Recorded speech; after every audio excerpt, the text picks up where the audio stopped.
বিয়ের দিন রাতে বাসর ঘরে আমার পেটে সেলাইয়ের একটা কাটার দাগ দেখে আমার স্বামী প্রচন্ড চমকে যায় আর আমাকে বারবার জিজ্ঞেস করতে থাকে, তোমার পেটের এই কাটা দাগটা কিসের? স্বামীর মুখে প্রশ্নটা শুনে আমি থতমত খেয়ে যাই, আমার গলাটা শুকিয়ে আসে। তাই ভয়ে ভয়ে গলা কাঁপিয়ে স্বামীকে বলতে থাকি, আমার খুব পানি পিপাসা লেগেছে, এক গ্লাস পানি খাওয়াবেন? স্বামী খুব তাড়াহুড়ো করে টেবিল থেকে এক গ্লাস পানি আমাকে দিল। আমি পানিটা ঢকঢক করে খেয়ে ফেললাম। পানি খাওয়া শেষ হতে না হতেই আমাকে আবারও প্রশ্ন করে বসলো, তোমার পেটের এই কাটা দাগটা কিসের বলো তো?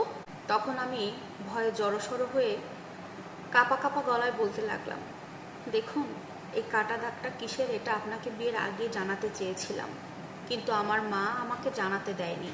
মা বলেছিল বিয়ের পরে সব কথা তুই তোর স্বামীকে খুলে বলবি, তাই মায়ের কথা অনুযায়ী আপনাকে কিছু জানাতে পারিনি। তখন আমার স্বামী বলে, ঠিক আছে, তুমি এখন আমাকে সবকিছু খুলে বলো। তখন তাকে বললাম, প্রায় ৩-৪ বছর আগে আমার একটা ছেলের সাথে সম্পর্ক ছিল, বেশ ভালো সম্পর্ক। আমরা দুজনকে অনেক ভালোবাসতাম, একে অপরকে খুব চোখে হারাতাম। বেশ ভালো সম্পর্ক চলতে চলতে হঠাৎ একদিন আমার বয়ফ্রেন্ড আমাকে জানালো তার জন্মদিনের একটা ছোট্ট পার্টি করবে, সেখানে আমাকে যেতেই হবে। আমি অনেকবার বুঝিয়েছিলাম রাতে আমার পরিবার থেকে কোথাও যাওয়ার অ্যালাউ আমাকে করে না, কিন্তু সে আমার উপরে জিদ দেখায়, একটু অভিমান করে। যদি আমি না যাই, ও বলেছে কোনো কেক কাটবে না, কিছুই করবে না, আমার জন্য অপেক্ষা করবে।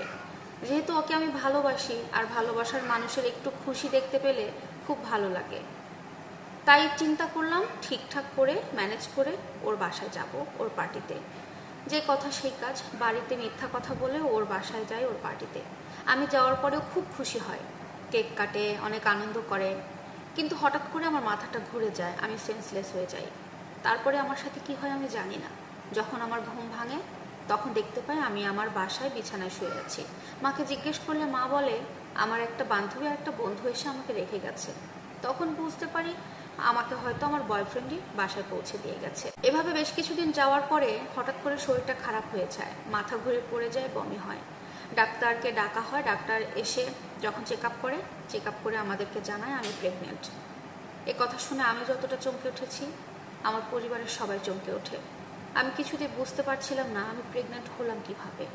পরবর্তীতে আমার মনে হলো সেদিন রাতের কথা, জন্মদিনের পার্টিতে আমি সেন্সলেস হয়ে যাই। তারপরে কি হয় আমি আর কিছু জানি না। তারপরই আমার বয়ফ্রেন্ডকে ফোন করি এবং সে আমার সাথে খুবই খারাপ ব্যবহার করে।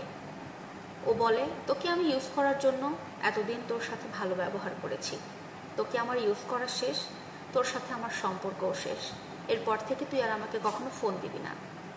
তারপরেও আমি বয়ফ্রেন্ডকে অনেক বুঝিয়েছি আমার এত বড় ক্ষতি না করার জন্য, কিন্তু সে আমার কোনো কথা না শুনে আমার সাথে ব্রেকআপ করে দেয়। পরবর্তীতে বাচ্চাটা নষ্ট করতে দেরি হয়ে যায়, তাই আমাকে সিজার করে এই বাচ্চাটা নষ্ট করতে হয়। সেই অপারেশনেরই এই দাগটা আপনি দেখতে পাচ্ছেন।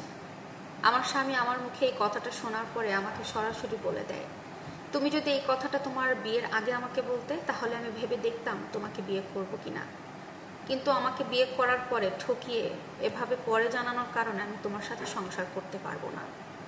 তুমি তোমার মাকে বলে কালকে এখান থেকে চলে যেও, আর আমি তোমাকে ডিভোর্স লেটার পরবর্তীতে পাঠিয়ে দেব। এতটুকুই স্বামীর সাথে আমার কথা হয় বাসর রাতে।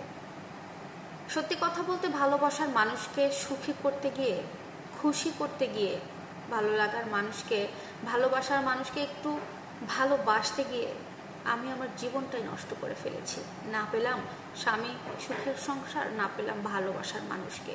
আমার মতো ভুল যেন কোনো মেয়ে না করে। প্রিয় দর্শক, এই স্টোরিটি একটি আপুর লাইফের ঘটনা।